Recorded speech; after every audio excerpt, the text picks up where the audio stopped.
All right, today we are pulling back the curtain and heading inside the Andrology lab. We're going to look at one of the most critical behind-the-scenes procedures in fertility treatment, getting sperm ready for an IUI. It's this amazing process of purification and selection that has to happen right before the main event. So you're probably thinking, why all the fuss, right? Why can't you just, use the sample as is? It's a totally fair question. And the answer, well, it gets right to the heart of why this lab work is so incredibly important. And here's the bottom line. Putting raw, unprocessed semen directly into the uterus, that would be a huge problem.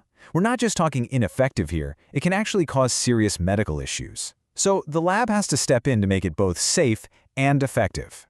Which brings us to our first big topic, really understanding why sperm needs this special prep, which people often call sperm washing.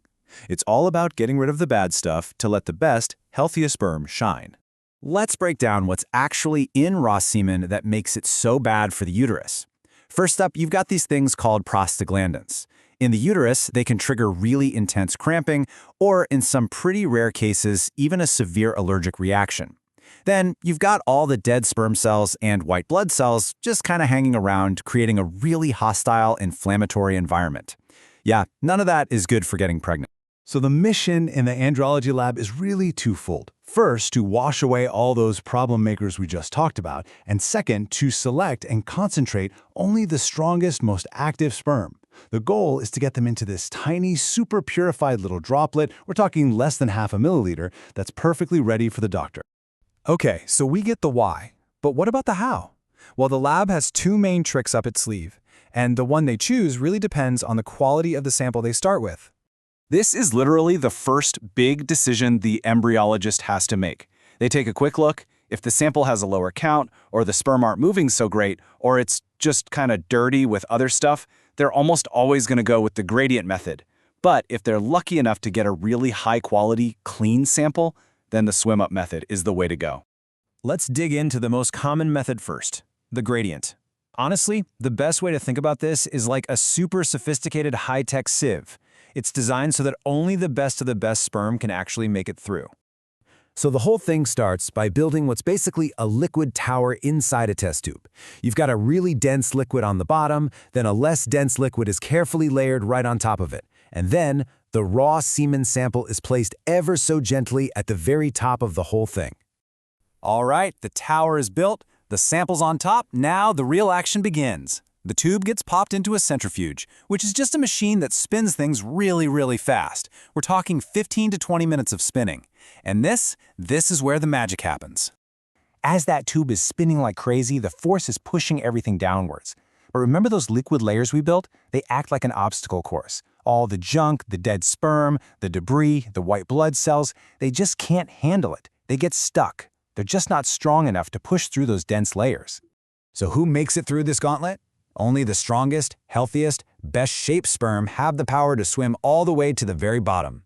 They form this tiny little concentration called a pellet.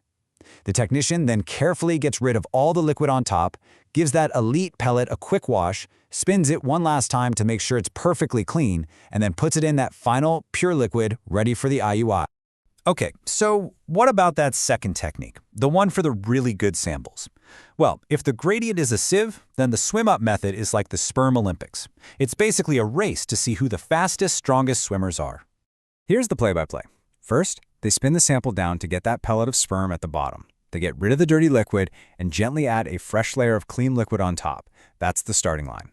Then the tube is tilted at an angle and warmed up for about 30 to 45 minutes. And the race is on. The healthiest, most motivated sperm will naturally swim up out of the pellet and into that clean liquid. After the time is up, the embryologist just collects that top layer, which is now full of the champions. But wait, the job isn't done just because the washing is finished. Nope.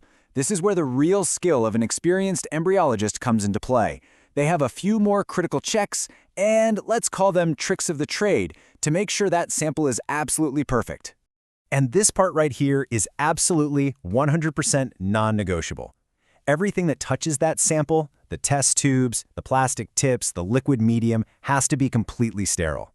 The whole process is done inside a special clean cabinet to prevent any contamination. I mean, think about it. You're preparing something that's going directly inside a patient's body. There's zero room for error. Now, here's one of those tiny little details that can make a huge difference. When the final sample is loaded into the very thin IUI catheter, it is so important not to get any air bubbles in there. Why? Because the doctor uses an ultrasound to see where the catheter is going. An air bubble shows up as a bright white spot on the ultrasound screen, and it can completely block the doctor's view, making it really hard to put the sample in exactly the right place. A tiny detail with massive implications.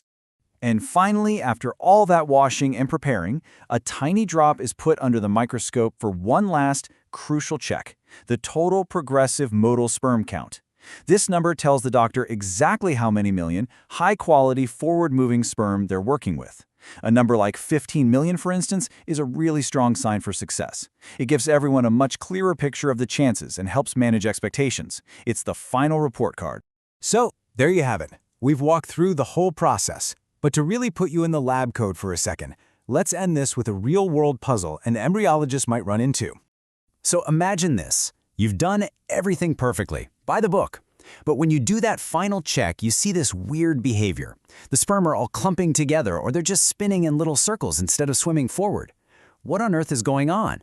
This is a sign of something much deeper, often something to do with antibodies attacking the sperm.